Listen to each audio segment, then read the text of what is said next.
안녕하세요. 결혼한 지 6개월도 되지 않은 20대 후반의 여성입니다. 정말이지. 제가 이 시점에 이런 사연을 쓰게 될 줄은 정말 상상도 못했어요. 남편과 헤어지기로 했거든요. 시어머니 때문에 말이지요. 세상에 저보다 힘든 사람도 물론 많이 있겠지만 적어도 제 주변에서 저보다 불쌍한 사람은 없는 것 같습니다. 저는 친정 부모님이 안 계시거든요. 먼저 저희 아버지는 제가 10살이 되기도 전에 세상을 떠나셨습니다. 술, 담배도 안 하시고 운동을 좋아하시던 건강하신 분이셨는데 어느 날 갑자기 교통사고로 돌아가셨답니다. 워낙에 두 분 사이가 좋으셨던지라 주변에서들 많이 안타까워 하셨다고 들었어요. 저는 너무 어렵기에 아버지에 대한 기억도 두 분이 얼마나 다정하셨는지도 잘 떠오르지 않지만 몇 장 남아있지 않은 어린 시절 사진들을 보면 조금은 알 것 같기도 하더군요. 그나마 아버지가 돌아가신 이후에 한동안 친가에서 이따금씩 생활비에 보태쓰라고 얼마씩 보내주셨다는 이야기를 어머니로부터 들었습니다. 하지만 그 액수가 넉넉지는 않았던 걸로 알아요. 그래서인지 제 기억 속에 어머니는 한시도 쉬지 않고 일을 하셨어요.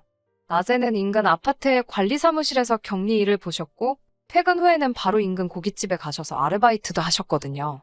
어쩌다 한 번씩 퇴근길에 떡볶이를 사오시곤 했는데 지금까지 그것보다 맛있는 떡볶이는 먹어보질 못했네요. 자식이라면 누구나 자기 부모가 제일 안쓰럽겠지요. 저도 그렇습니다. 지금도 이따금씩 어머니 입가의 잔주름이나 손등에 튀어나온 힘줄 등을 떠올리면 가슴이 먹먹해져요. 이제는 그나마 그 손 한번 마음껏 만져볼 수도 없으니 더 그런 것 같기도 합니다. 저희 어머니는 제가 21살, 대학교 2학년이 되던 무렵 세상을 떠나셨어요. 갑작스레 어머니까지 돌아가신 뒤 저는 알지 못했던 3억이라는 유산과 저와 어머니가 살던 작은 빌라를 물려받게 되었습니다. 그렇게 지독하게 살던 어머니의 인생을 생각하면 턱없이 부족한 것 같으면서도 너무나 큰 돈이었어요. 살아생전 저희 모녀가 그렇게 힘들 때는 연락 한번 쉽게 닿지 않던 친척들이 다들 어디선가 나타나서 악어의 눈물을 흘리더라고요. 어머니가 돌아가신 뒤 1년 동안은 정말이지 이 험한 세상을 배우며 조용한 싸움닭이 되었습니다. 어머니가 남겨주신 유산을 조금씩 쓰면서 살다가 어느 날 갑자기 스스로 한심하게 느껴지더라고요. 그때부터 죽기 살기로 공부에 매달렸던 것 같아요. 어디 가서 돈을 버는 것보다는 장학금을 받는 게 낫겠다 싶었거든요. 그럼 졸업하고 나서 취직이라도 잘할 수 있지 않을까 싶어서. 덕분에 대학교 3학년, 4학년은 거의 전액 장학금을 받고 학교를 다닐 수 있었고 우수한 성적으로 졸업했어요. 졸업한 지 4개월 만에 대기업에 들어갔고요. 불행 중 다행으로 목표한 것들은 대부분 이루었기 때문에 열심히 공부한 것에 대한 후회는 없어요. 한 가지 아쉬운 건 대부분의 시간을 오로지 공부에 쏟다 보니 소위 대학 생활이란 걸 제대로 누려보지 못했다는 거예요. 당연히 연애도 제대로 못 해봤어요. 회사 생활을 시작하고 얼마 지나지 않아 명문대를 졸업한 뒤 가까운 친구들과 IT 회사를 창업했다는 지금의 남편과 소개팅을 하게 되었습니다.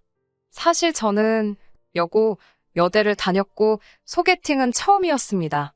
그래서 많이 떨리고 긴장되었는데 남편이 너무 분위기를 잘 이끌어 주더라고요. 사람 분위기 자체도 밝았고 무엇보다 잘 웃는 사람이었어요. 그래서인지 같이 있는 동안 시간 가는 줄 모르겠던걸요. 몇 년 동안 크게 웃을 일이 없었는데 모처럼 즐거운 시간을 보냈습니다. 남편은 그 이후로도 저에게 영화 보자, 밥 먹자며 계속해서 데이트 신청을 해왔어요. 남편이 저에게 적극적으로 다가올수록 기쁘기도 하면서 걱정도 되더라고요. 이 사람은 내가 부모님이 안 계신 걸 모를 텐데 안다면 어떤 반응을 보일지 몰랐으니까요. 더 좋아지기 전에 말해야 한다는 생각이 들었지만 용기가 나질 않았어요. 그렇게 3개월 정도의 시간이 흘렀을 무렵 남편이 자기 부모님께 저를 소개하고 싶다더라고요. 비록 사귀자는 말은 없었지만 저를 여자친구라고 생각하고 있었나 봐요. 그제서야 저는 남편에게 사실대로 털어놓았습니다. 아버지는 제가 아주 어렸을 때 돌아가셨고 어머니도 제가 20살이 조금 넘었을 때 세상을 떠나셨다고요. 남편은 한동안 말이 없었습니다. 약간 충격을 받은 표정이었어요. 그러더니 저에게 고생이 많았겠다며 제 손을 잡아주더라고요. 그러면서 남편은 자기는 그런 거 신경 쓰지 않는다면서 걱정하지 말라더군요. 그 이후로 남편과 저는 1년 정도를 더 만났습니다. 남편은 저와 연애를 시작할 때와는 달리 결혼만큼은 정식으로 프로포즈를 해왔고 저도 기쁜 마음으로 받아들였습니다. 하지만 막상 프로포즈를 승낙하고 나니 마음이 좋지만은 않더라고요. 비로소 현실적인 것들이 조금씩 눈에 들어오기 시작했다고 할까요? 시부모님 되실 분들이 제가 친정이 없다는 걸 아시면 어떤 반응을 보이실지가 가장 걱정이 되었지요. 남편은 그런 저를 조금이라도 안심시키고 싶었던 모양이에요. 하루는 남편이 자기 집안에 대해서 미리 설명을 좀 해주겠다며 말을 꺼내더라고요. 시부모님께서는 서울에서 2시간 이상 떨어진 지방에서 살고 계신다 했습니다. 원래 자기도 거기 살았었는데 서울에 있는 대학에 합격하면서 자기만 서울로 올라왔대요. 그 이후로 서울에 아예 자리를 잡게 되었고요. 시부모님은 얼마 전 은퇴를 하셨고 현재 따로 하시는 일은 없으시답니다. 연금이나 따로 노후 준비도 안 되어 있으시고요. 여기까지 듣고 제가 그럼 지금 어떻게 생활을 이어나가고 계시냐고 물었더니 그때그때 소일거리가 있으면 하시고 자기도 잘 모르겠다고 하더라고요. 그나마 남편이 돈을 벌기 시작한 이후로 한 달에 얼마씩 보내드리고 있다고도 했습니다. 정확한 액수는 말해주지 않았는데 저도 궁금하지 않아서 묻지도 않았고요. 솔직히 여기까지 듣고서 무슨 생각을 했냐면요. 차라리 잘 됐다 싶더라고요. 시댁이 너무 조건이 좋은 집이 아니라서 오히려 안심이 됐어요. 며칠 뒤 시부모님께 인사를 드리기 위해 시댁으로 향했습니다. 정확히 프로포즈를 받은 지 2주 만이었어요. 제가 마음고생을 어찌나 많이 했는지 살이 3kg이나 빠졌더라고요. 남편은 자기 부모님은 편견이 없으신 분들이라며 저에게 걱정하지 말라 했지만 자기 부모님을 객관적으로 볼 수 있는 자식이 몇이나 되겠어요? 솔직한 말로 막상 당일이 되자 가보면 알겠지, 부딪혀보면 알겠지. 반쯤은 자포자기한 심정이었지요. 고속버스를 타고 2시간이 걸려 시부모님이 사시는 동네에 도착했습니다. 거리도 멀고 날씨도 따뜻했기 때문에 남편의 안내를 받아 시댁 근처에서 가장 유명하다는 빵집에서 케이크를 사고 근처 과일 가게에서 과일 바구니를 샀어요. 남편 말로는 전부 다 시부모님께서 제일 좋아하는 것들이라고 했습니다. 남편을 따라 도착한 곳은 10평 남짓이나 될까 싶은 작은 빌라였습니다. 남편이 독립하기 전까지는 그래도 아파트에서 세 식구가 살았는데 남편이 서울로 올라오면서 이리 이사하셨다고 하더군요. 자세히는 모르지만 특별히 일을 안 하시고도 생활이 가능하신 건 아파트를 파셨기 때문 아닐까라고 혼자 조심스레 추측만 했네요. 잠깐 다른 생각을 하는 사이 어머님께서 문을 열어주셨습니다. 거실에 모여 앉자 남편이 제가 사온 거라며 케이크와 과일 바구니를 꺼내놓았습니다. 어머님이 이 동네 건 맛없는데 왜 여기서 샀냐며 남편에게 타박을 주시더라고요. 저한테 직접 뭐라고 하신 건 아니지만 좀 눈치가 보였어요. 어머님께선 아직 점심 준비가 덜 되었다며 잠깐만 기다리라고 하시고는 주방으로 향하셨습니다. 한 5분쯤 지났을까 아버님께서 저더러 가서 안 도와줄 거냐고 큰 목소리로 물으시더라고요. 순간 당황한 제가 누구를요? 라고 물었습니다. 그러자 주방 쪽에서 어머님이 아버님께 냅두라고 그것도 본인이 내켜야 하는 거지 뭘 하라 마라 시키냐고 한마디 하시더라고요. 제가 죄송하다며 자리에서 일어나려고 하자 어머님께선 옆구리 찔러 절박기라며 그냥 있으라 하셨습니다. 솔직히 차라리 가서 도와드리라고 말씀을 하시지 이런 식으로 무안을 주시는구나 싶더라고요. 남편도 깜짝 놀란 듯 두 분은 왜 그렇게 말씀을 하시냐면서 저더러 괜찮다고 가만히 있으라고 했습니다. 그러더니 본인이 뭐 도와드려야 하냐면서 주방으로 갔는데 어머님께서는 그런 남편에게 일주일 내내 일하다 내려왔을 텐데 괜찮다며 앉아서 쉬라고 했어요. 그제서야 이런 게 시집살이라는 걸 알았지요. 가만히 앉아서 눈치만 살피고 있자니 가시방석이 따로 없더군요. 다시 한번 제가 좀 도와드릴까요? 라고 여쭤보았습니다. 그러자 이번에는 국하고 밥을 좀 푸라고 하시더라고요. 시키신 대로 하나씩 조심해서 푸고 있는데 어느샌가 어머님이 옆으로 다가오셨습니다.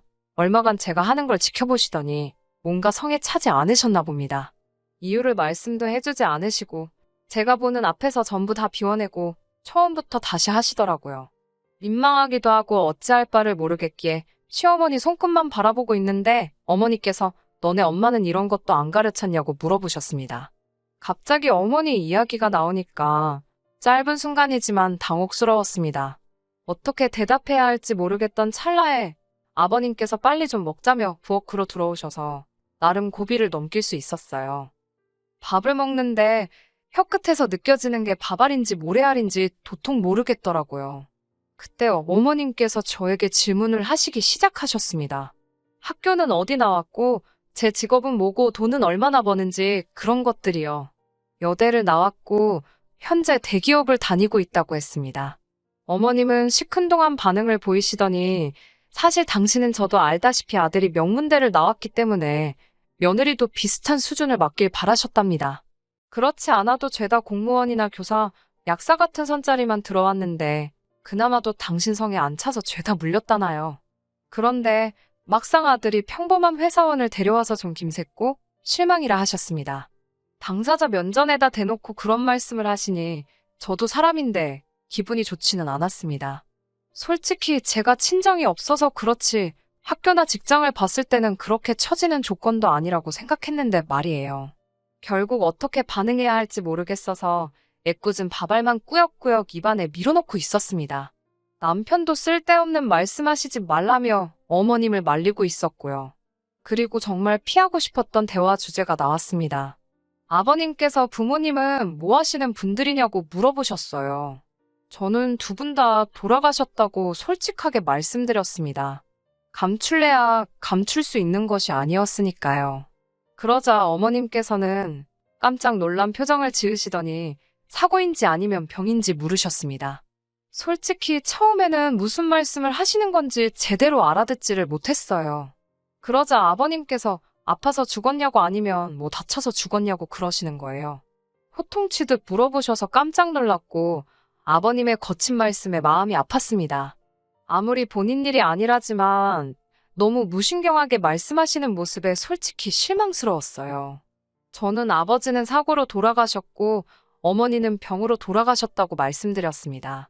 그러자 유전병이냐고 물어보셔서 그건 아니라고 하니 시간 되는 대로 건강검진을 받아서 그 서류를 보여달라고 하시더군요. 씁쓸했지만 시부모님 입장에선 찝찝하시면 그런 소리를 하실 수도 있겠다 생각하고 애써 이해해드리려고 했습니다. 하지만 곧이어 어머님께서 저를 쳐다보시더니 어쩐지 그래서 처음부터 뭔가 다 내 마음에 안 들었구나. 지금 보니까 엄마 없는 티가 난 거네 라고 하셨습니다. 순식간에 식사 자리에는 어색한 공기가 맴돌았고 제가 먼저 죄송하다 말씀드리고 자리에서 일어났습니다. 집으로 돌아와 한참을 울었습니다. 제 노력으로 어떻게 할 수 없는 일이라 더 슬프고 억울했어요. 그때 모르는 번호로 전화가 걸려왔습니다. 전화를 받으니 어머님이셨어요. 아까는 당신이 말씀이 심하셨다며 사위 사랑은 장모라는데 장모 사랑도 못 받을 아들이 안 됐다는 생각에 당신이 실언을 하셨답니다. 그래도 덕분에 당신은 평생 아들 며느리 옆에 실컷 끼고 살게 생겼다며 저더러 잘 지내보자고 하시더라고요. 갑자기 어머님의 달라지신 태도에 당황스럽기는 했지만 그때는 어떤 의심보다는 그저 기쁘기만 하더라고요. 저는 어머님의 전화를 결혼의 허락으로 받아들였고 잘 부탁드린다고 말씀드렸습니다. 어머님께서는 저더러 그동안 고생 많았겠다며 앞으로 잘 지내보자 하셨고요. 그때만 해도 저는 두 분 다 말씀은 괄괄하게 하셔도 속은 따뜻한 분들이시구나 그렇게 생각했습니다. 제가 친정이 없으니 처음 시댁에 인사간 날이 상견례를 대신한 것이 되었습니다. 결혼식은 저를 배려한다는 이유로 가까운 친지들과 지인들만 불러서 올렸습니다. 그나마 얼마 들어온 축의금도 싹 걷어서 가져가시더라고요. 당신들이 뿌린 돈이 다시 들어온 거라는 이유로요. 정작 하객들 대부분은 남편 때문에 온 사람들이었지만요. 하지만 크게 개의치 않았습니다. 애시당초 남편과 결혼을 약속할 때 시부모님이 가지신 게 많이 없다는 걸 알고 있었으니까요. 결혼식까지 올리고도 결국 제가 남편과 헤어질 결심을 하게 된 이유는 바로 집 문제 때문입니다. 제가 남편과 결혼을 약속했을 당시 저는 남편에게 제 재산을 투명하게 공개했습니다. 바보 같다고 생각하실 수도 있지만 제가 친정이 없어서 자격지심이 있었는지 그래도 내가 돈은 좀 있다고 어필을 하고 싶었나 봐요. 지금이라면 안 그랬을 텐데 그때는 또 지금보다는 어리기도 했고 순진했었어요. 반면에 남편은 창업을 한지 얼마 안 돼서 돈이 많이 없기는 했습니다.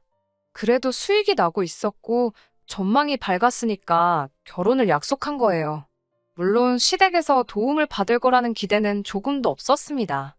원래는 결혼식을 올리기 전에 어떻게든 집을 먼저 구하고 싶었는데 매물이 워낙 없어서 결국 결혼식을 먼저 올려야만 했어요.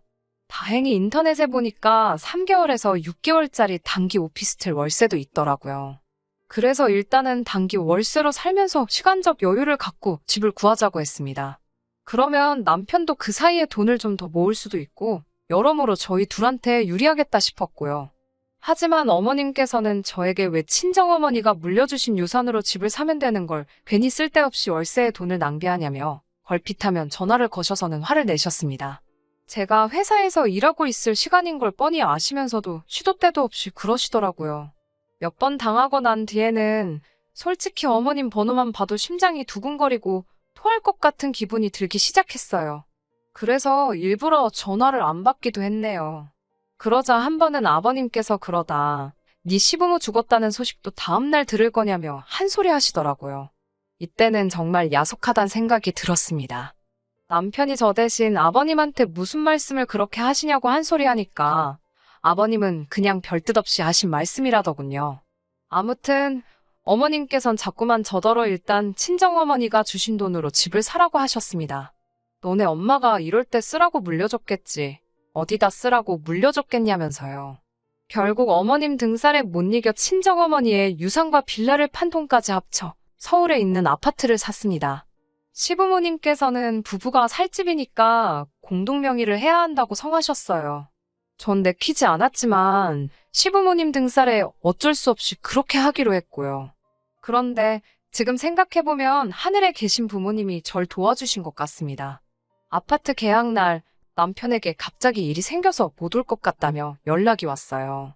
아파트를 팔기로 한 사람은 제가 아니어도 사려고 하는 사람이 많다면서 완전 배째라는 식이었고요. 그래서 일단은 제 단독 명의로 아파트를 사야만 했습니다.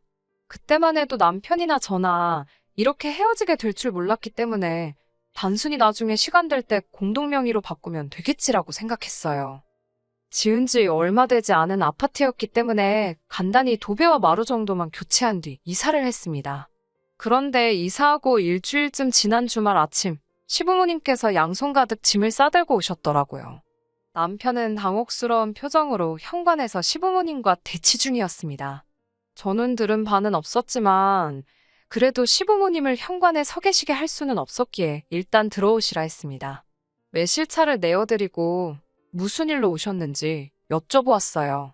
그러자 두 분께서는 나이가 드니 몸도 여기저기 안 아픈 곳이 없다면서 당분간 여기 지내시면서 아들 며느리한테 대우 좀 받으셔야겠다고 하셨습니다.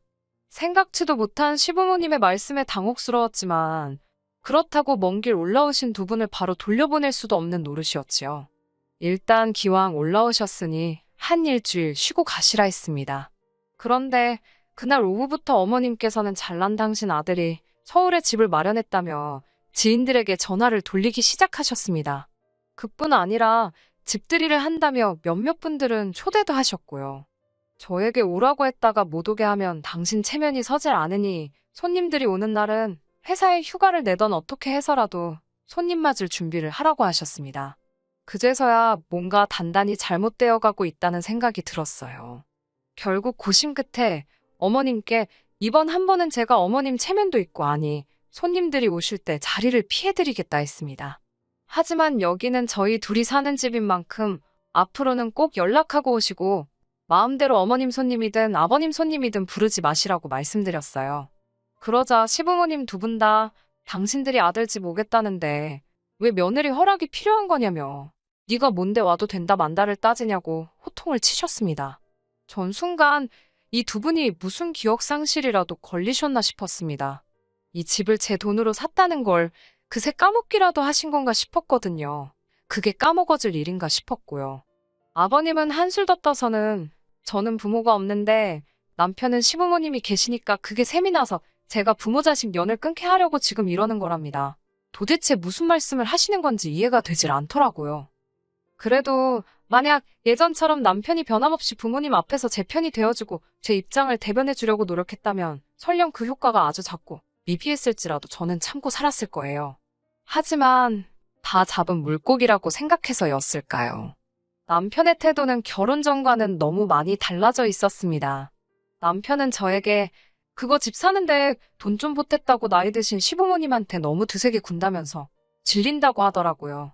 결혼한 지 겨우 6개월이었고 누가 봐도 시부모님이 저에게 무례한 말을 퍼붓고 계셨는데 남편에게 질린다는 소리나 듣고 있자니 이렇게 사는 게 맞나 싶었습니다. 그리고 아버님의 마지막 한마디가 제가 결정을 내리게 만드셨지요. 아버님께서는 저더러 친정이 없어서 찍소리도 못하고 고분고분할 줄 알았더니 그런 맛도 하나 없다면서 당신들 말 안 듣고 이 집안 샀으면 며느리 안 시켜주고 절 내쫓으려고 하셨답니다. 이런 모욕적인 언사를 듣고 있으니 정신이 확 들더라고요. 마치 제가 친정어머니가 남겨주신 유산을 가지고 이 집에 팔려오다시피 시집을 온 것 같았고 갑자기 이 결혼 생활이 치욕스럽게 느껴졌습니다. 제가 왜 그동안 시부모님의 막말을 참았던 걸까요? 아버님이 저한테 막말을 하신 것처럼 저도 똑같이 돌려드렸습니다. 저도 남편 전망 좋고 잘난 남자인 줄 알고 결혼했는데 지금 보니까 별 볼 일 없어서 너무 후회된다고요. 어머님, 아버님이나 저나 서로 손해보는 장사한 것 같은데 서로 물리자고요. 그러자 어머님께서는 그러면 이 아파트 공동명이니까 팔아서 반 주고 헤어지랍니다. 이 말을 듣고 전 정말 어이가 없었어요. 그런데 남편은 저한테만 못하는 소리가 없다면서 지금 당장 시부모님한테 사과하랍니다. 제가 남편에게 못할 말은 네 부모가 나한테 훨씬 많이 했다고 너도 귀 두 개 똑바로 달려있으면 다 들었을 거 아니냐고 그랬지요. 귀는 폼으로 달고 다니냐고요. 이런 제 모습을 처음 본 남편이 충격을 받은 듯 했지만 전 개의치 않고 어머님께도 한마디 했습니다. 어머님도 양심 좀 챙기시라고요.